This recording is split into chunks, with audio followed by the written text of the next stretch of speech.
welcome po ulit sa aking YouTube channel, Quezon Province Realty TV. Okay, it's me again, Miss Geraldine Villarasa. Andito naman po ako sa isang barangay sa Lopez, Quezon. Yes po, Lopez, Quezon naman po ang property natin. Ito po ay may lawak na 1 hectare. Then mula po doon sa Provincial Road hanggang dito po sa property ay nasa 3 kilometro po ang layo niya. Pero ipagmamalaki ko po sa inyo na ang kalsada po na papunta dito sa area ay napakaganda po. Sementado po talaga siya na makinis. Then ang property po ay malapit po siya sa school. Kaya maganda po itong area na to. Tara po at papasukin po natin yung area. Ipapakita ko po sa inyo kung anong laman nito. Siya nga po pala, yung pong property ay gilid po mismo ng cemented road. Okay guys, nandito na po ako sa property. Yan po natututukan niya ng aking camera. Yan po yung barangay road dito mismo po sa harapan ng property. Ang frontage po niya dito sa barangay road is nasa more or less po ito ay 70 meters. Then, tara po at papakita ko po sa inyo ang 1 hectare ng Lopez, Quezon. Ayan, dito pa lang po sa bungad, makikita na po natin. May mga saging po siya dito sa bungad. Then, ano pong puno yan? Nara? Ayan, kasama po yan sa property. Ayan, napakalaki po ng puno ng Nara. Ayan po siya. Ganda niyan kapang bahayin ah. Ang kagandahan po nitong property na to kasi gilid po siya nga ng barangay road, tapos malapit po siya sa school, marapit din po sa barangay hall, then mayroon po itong kuryente. Ayan, dito pa lang po sa bungad may makikita na po tayong fruit bearings. Meron po ditong guyabano. Then ito po pala ang boundaries po nito is ilog. Papakita po muna natin yung ilog. Ayan, mga guyabano po dito sa side na to. Then, mga saging. Yung mga saging po ay nandito po mismo sa gilid po ng kalsada. Ayan. May mga mahogany rin po dito sa area.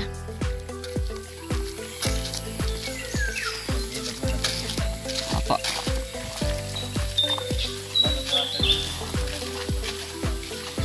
Ayan po. Ito po yung ilog na boundaries po ng property. Then ayan po yung barangay hall. Ano po? Okay po, tara po, papasukin na po natin yung loob ng property.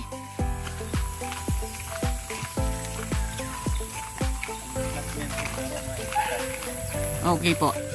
Ayon po kay Excap, ito pong lupa nilang to. Ang flat po nito ay nasa 80%. Then yung pong 20% cap, slope o semi?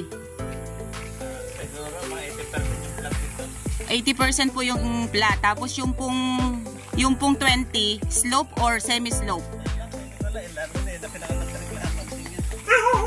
Okay po. Ito lang po pala yung pinakang pa-slope ng konti. Katabi po ng bahay ni Cap. Pero napakababa po niya. Yan po yung dun sa may Nara tree. Na po yung loob. Ayan, napakarami po ditong guyabano sa side na to. Ayun, may langka pa rin po dun sa side na yon. Then mga mahogany po ang nakatanim dun sa gilid. Then ayan po, may Indian mango po dito sa side na to. Then mga saging po talaga ang nandito sa mga pagitan ng nyog. Yan lang po yung medyo po siya nag-slope. Yan. Konting-konti lang po talaga siya. Yan po, ayun, nandun sa may katabi ng bahay ni Kapitan. Yan. Ano po, Kap, kasama na sa bentahan yung mga kulong-kulungan na yan? Ano pong source ng tubig dito, Kap? Bubukal po? Okay po, ayan po ang source of water. Galing po siya sa bukal, sa bundok. Ayan po ang hose niya. Papunta po dito sa mga bahay.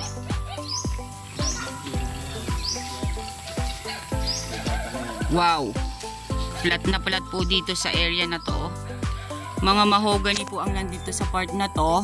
Then ang nyug po pala nito more or less po is 200 ka puno. Hindi po ako magsusobra ng sasabihin ko sa vlog kasi baka mamaya po ako ipagtanimin ninyo. Ayan, may maliliit pa po tayong mga nakikita. Kumbaga po, ang tawag po sa amin yan is panulib. Opo, para pag yung pong mga matatayog na yan ay hindi na masyadong namumunga, meron na po ulit tayong kapalit na mamumunga. Ayan, mga mahogany po dito sa side na to.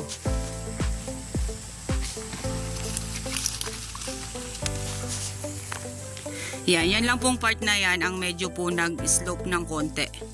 Yan po ay dun sa may mga bahayan, dun sa gilid po mismo ng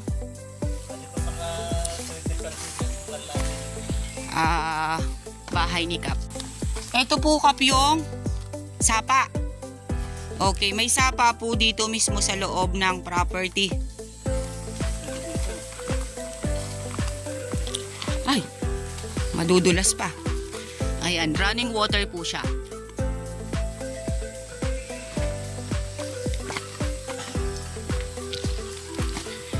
Dito po sa kabila ng sapa, ayan, flat pa rin po ang area.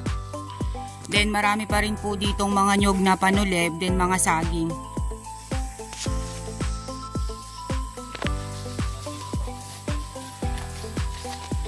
Opo, napakarami naman Kap ng panulib ninyo.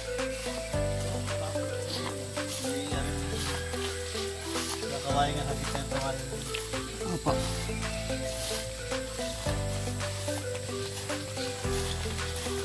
Dito po talaga sa bungad, plat na plat po yung area. Ano po?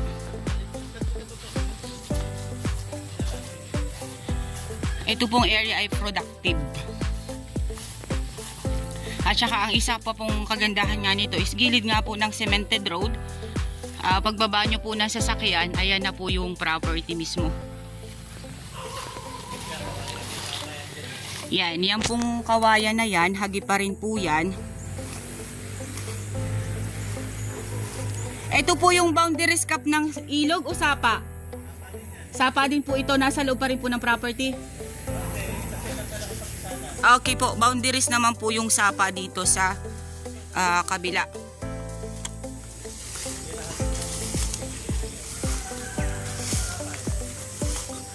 Napakalalaki po ng buo ng nyug oh.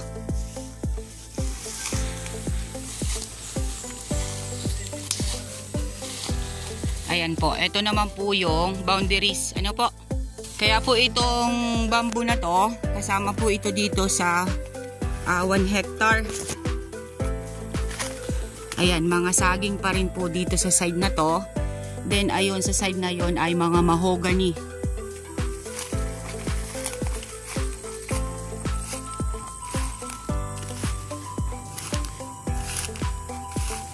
Sa ngayon po dito sa amin sa Quezon, talagang pinagkakakitaan po ng husto ang mga saging.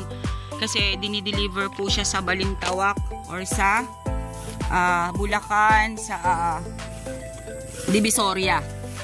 Napakamahal po ng saging dito ngayon sa amin.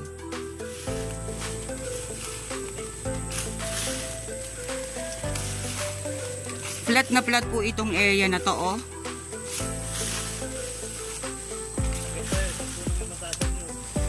Ito pong side na to. Ayan, yan pong maliit na nyug na yan, ay malaking nyug na yan, hagi pa rin po yan. Ito po Kap mga Jimilina na to, kasama pa rin po. Okay po. Sorry po, yan pong Jimilina na yan, hindi na po kasama. Yun lang pong mga mahogany ang kasama po dito sa property.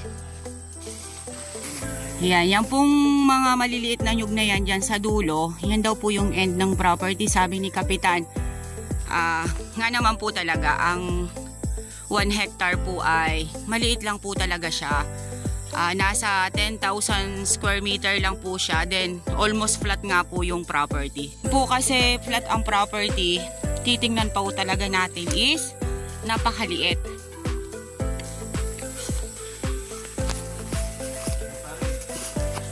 Ayan po. Ito pong dito naman sa side na to, yan po ang boundaries nilang mga mahogany na yan. Hindi na po yan pasok dito sa property. Ano po?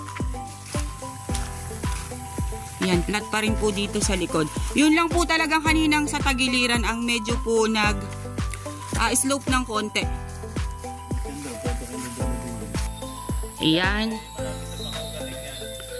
Kasama pa rin po yan sa 1 hectare. Mahogany po talaga ang nakapaikot dito, oh. Ayan, yung pong bamboo na yan, kasama pa rin po yan sa property.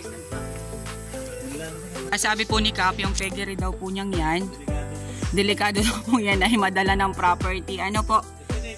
Makikita naman po ito pag ito ay nirelocate.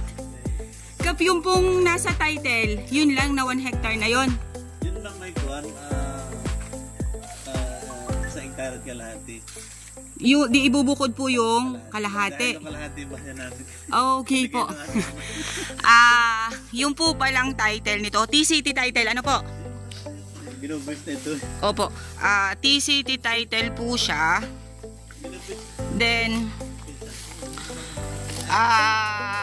ang nasa titulo po niya ay 1.5 hektarya. Then, yung pong 1 hectare, yun lang po yung ikakat para ipagbili. Then, yung pong kalahating hektarya ay ayun po, binahayan po nila dun sa may gilid po mismo ng school. Ano po? Kaya yun po ay isusukat po ito ng buo, i-relocate po ng buo. Tapos, gagayatin po sa dalawa kasi yung kalahating hektarya po ay sa kanila pa rin. Then, yung pong 1 hektarya ang ipagbibili.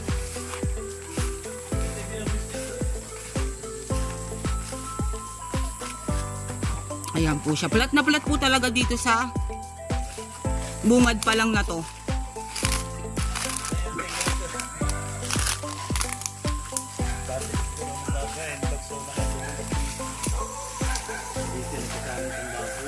Opo, mula po nung mga nagkasakit ang mga baboy. Teka lahat hektarya na ititira po sa Opo. yung may bayan namin.